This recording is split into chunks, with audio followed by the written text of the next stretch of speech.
Halo guys, balik lagi di Dhamma Friday. Aku ini siapa sih? Aku sebenarnya bakal jadi apa? Karirku nanti gimana ya?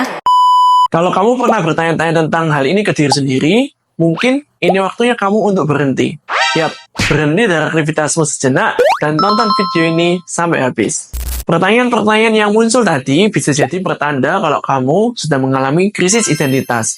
Krisis identitas adalah fase di mana seseorang merasa tidak yakin tentang siapa dirinya dan apa yang sebenarnya penting dalam hidupnya. Ini adalah kondisi yang bisa dialami siapa saja, terutama saat menghadapi perubahan besar atau tantangan yang menguji keyakinan dan nilai-nilai pribadi. Tapi tenang, kamu nggak sendirian kok. Banyak banget yang mengalami hal ini yang sama.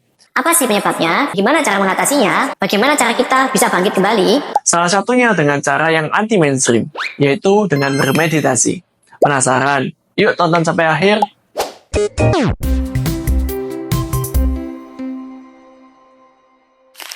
Aku tuh sebenarnya siapa sih? Kamu pernah nggak sih ngerasa kayak nggak kenal sama diri sendiri?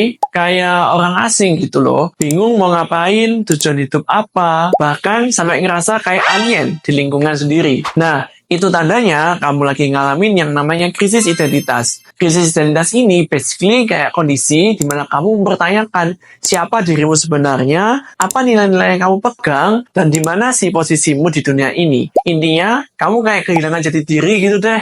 Contohnya nih, waktu kamu lulus sekolah dan bingung mau kuliah atau kerja. Dilema banget kan? Atau pas sudah kerja, ngerasa kayak salah jurusan atau nggak serk sama kerjaannya.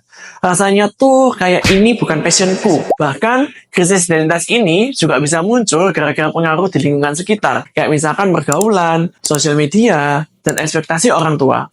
Kalian jadi ngerasa tertekan buat jadi orang lain, bukan dirimu sendiri. Berat banget bukan? Nah, krisis identitas ini nggak bisa dianggap remeh loh. Soalnya dampaknya bisa bikin merasa cemas, insecure, overthinking, bahkan sampai depresi.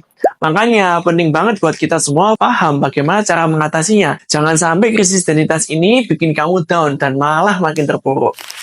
Cara menghadapi krisis identitas. Tenang, krisis identitas itu wajar kok, tapi ada cara buat ngatasinya. Nih, beberapa tipsnya biar kalian nggak krisis identitas. Yang pertama, kenali diri sendiri. Coba deh luangin waktu buat me time. Bukan buat nonton drakor atau main game doang ya.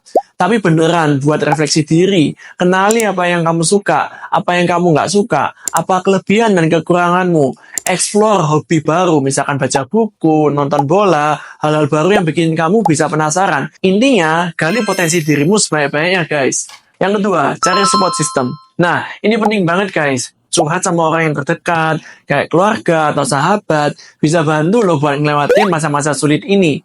Mereka bisa kasih dukungan moral, saran, dan sekedar jadi pendengar yang baik. Jangan ragu buat minta bantuan profesional ya, semisal psikolog, kalau kamu merasa butuh.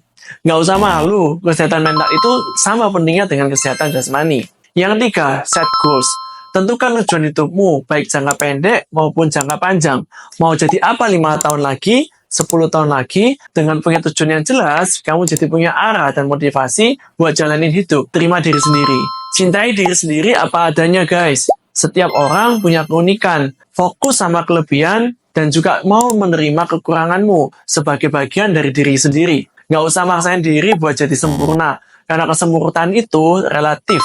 Yang penting, kamu jadi versi terbaik untuk dirimu sendiri. Yang kelima, meditasi. Nah, cara ini adalah cara yang paling powerful buat kita bisa mengatasi krisis identitas. Dengan kita bermeditasi, kamu bisa lebih mengenal diri sendiri, menemukan bakat terpendam, dan mengembangkan kesadaran diri. Meditasi ini seperti obat ajaib yang bisa bikin kamu fokus dan lebih tenang serta bahagia. Gimana? Udah siap buat nyoba meditasi? Di chapter selanjutnya, kita bakal bahas lebih detail tentang meditasi ya. Macam-macam meditasi. Meditasi itu nggak cuma duduk diam sambil merem ya guys. Ada 2 jenis utama yang sering dibahas dalam Buddhisme, yaitu Samatha Bhavana dan Vipassana Bhavana. Samatha Bhavana adalah sebuah metode meditasi yang fokus untuk menenangkan pikiran. Bayangin kayak kamu lagi ngebersihkan kolam yang keruh. Dengan samatha, kamu bisa menenangkan air di pikiranmu agar bisa lebih jernih dan tenang. Kamu bisa jadi lebih rileks, fokus, dan nggak gampang terganggu sama pikiran-pikiran yang negatif. Tapi perlu diingat, kotoran di kolam itu hanya mengendap, bukan berarti terkuras. Ada cara yang lebih powerful untuk menguras semua kotoran itu loh, yaitu dengan vipassana. Vipassana bawana yaitu meditasi yang fokus untuk meningkatkan kesadaran dan menguras kekotoran batin, yaitu kilesa. Setelah air di kolam pikiranmu menjadi jernih, kamu bisa lihat dasarnya dengan lebih jelas, bukan? Vipassana ini membantu kita untuk bisa melihat realitas dengan apa adanya, termasuk pikiran dan perasaanmu sendiri. Kamu jadi lebih paham gimana cara kerja pikiran dan bisa mengontrol emosi dengan lebih baik. Kedua jenis meditasi ini saling melengkapi guys, seperti yin dan yang kalau bisa digabungkan jadi seimbang. Samantha bisa bikin pikiran stabil, sedangkan vipassana bikin kita lebih bijaksana dalam menghadapi hidup. Jadi kalau digabungkan, maka hasilnya bisa luar biasa loh. Udah pernah coba salah satunya? Komen dong pengalamanmu gimana?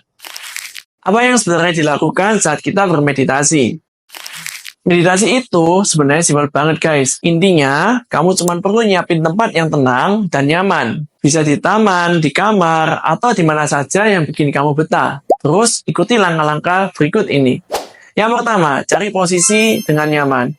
Duduklah bersila di lantai, kaki rata, jangan saling bertindih, atau bisa duduk juga di kursi dengan punggung tegak. Kalau duduk di kursi, pastikan telapak kaki kamu menapak di lantai. Yang penting, posisi kamu tegak, tapi tetap rileks. Yang kedua, tutup mata. Yap, meditasi biasanya dilakukan dengan tutup mata. Hal ini bertujuan untuk men-shutdown sumber distraksi saat kelima indera kita terbuka, sehingga membantu kita untuk bisa fokus ke dalam diri sendiri. Yang ketiga, fokus pada nafas. Perhatikan aliran nafasmu yang masuk dan yang keluar. Rasakan udara yang melewati hidung, pergerakan dada dan perut. Nggak usah maksain nafas, biarkan mengalir secara alami saja. Sadari pikiranmu. Selama meditasi, wajar banget kalau pikiranmu mulai melayang-layang, wandering kemana-mana. Kalau ini terjadi, sadari saja pikiran itu. Lalu, dengan lembut, kembalikan fokus ke nafas. Jangan dilawan atau dihakimi, cukup amati saja. Yang kelima, nikmati prosesnya. Meditasi itu bukan tentang mencapai tujuan tertentu, tapi tentang menikmati bagaimana prosesnya itu terjadi dan berlangsung. Jadi, tetap santai, rileks, dan jangan terlalu tegang. Nah, selama ini, meditasi ada beberapa proses internal yang terjadi dalam dirimu. Yang pertama, relaksasi. Otot-otot jadi lebih rileks loh, dan tegangan juga bisa berkurang. Badanmu akan menjadi lebih enteng dan fresh ketika selesai bermeditasi. Yang kedua, konsentrasi. Fokusmu otomatis akan meningkat, dan pikiran menjadi lebih tenang. Kamu jadi lebih mudah konsentrasi dan nggak gampang terdistraksi. Yang ketiga, kamu jadi lebih aware sama pikiran, perasaan, sensasi, dan segala sesuatu yang muncul di dalam tubuhmu. Kamu juga akan lebih peka sama diri sendiri dan juga lingkungan di sekitar kita.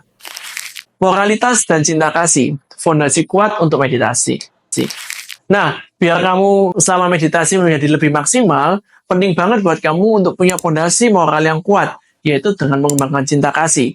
Bayangkan saja kalau hatimu dipenuhi dengan rasa benci, iri, dengki, gimana kamu bisa tenang dan fokus saat meditasi? Dalam Buddhisme, ada yang namanya Pancasila Buddhis, yaitu 5 pedoman moral yang bisa dijadikan sebagai pegangan hidup. Yang pertama, tidak membunuh. Menghormati semua kehidupan makhluk hidup. Nggak cuma manusia, tapi juga hewan dan tumbuhan. Yang kedua, tidak mencuri. Menghormati hak milik orang lain. Jangan mengambil barang yang tidak diberikan barang sekecil apapun. Yang ketiga, tidak berbuat asusila. Menjaga kemurnian pikiran, perkataan, dan perbuatan.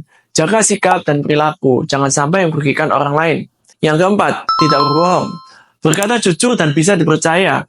Kejujuran itu penting banget buat membangun kepercayaan dan hubungan yang baik dengan orang lain. Dan yang kelima, tidak mengonsumsi zat-zat yang bisa memabukkan. Menjaga kesadaran dan kewaspadaan. Hindari alkohol, narkoba, serta zat-zat lain yang bisa melemahkan kesadaran dan merusak tubuhmu. Nah, tapi perlu dipahami teman-teman, kalau misalkan ketika kita menjalankan sila dan tidak melanggar sila, itu dua hal yang berbeda loh. Contohnya, kalau kamu tidak membunuh saja, berarti kamu tidak melanggar sila pertama. Tapi ketika kamu berusaha memelihara kehidupan, seperti merawat orang yang sakit, melakukan fangseng, itu berarti selain tidak melanggar sila, tapi kamu juga secara aktif menjalankan sila. Butuh praktek sederhana. Sebelum tidur, ucapkan dalam hati, semoga semua makhluk hidup berbahagia. Percaya deh, efeknya luar biasa. Kalian pernah coba belum? Kalau belum, yuk mulai malam ini. Termasuk pada saat kita bermeditasi, seringkali muncul kaki terasa kesemutan, sakit, baal, dan lain sebagainya. Ketika kita melihat kondisi tersebut apa adanya, tanpa rasa benci terhadap rasa sakit, rasa benci terhadap kesemutan, baal, di sanalah kita bisa belajar menerima dan belajar mengembangkan cinta kasih.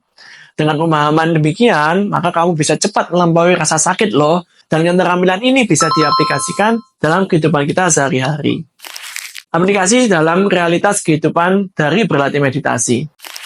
Meditasi itu nggak cuma buat menenangkan pikiran loh, tapi meditasi juga bisa bantu kita buat menghadapi masalah sehari-hari. Misalnya, kamu jadi lebih sabar menghadapi macet, lebih tenang pas lagi ujian, dan lebih bijaksana dalam mengambil setiap keputusan.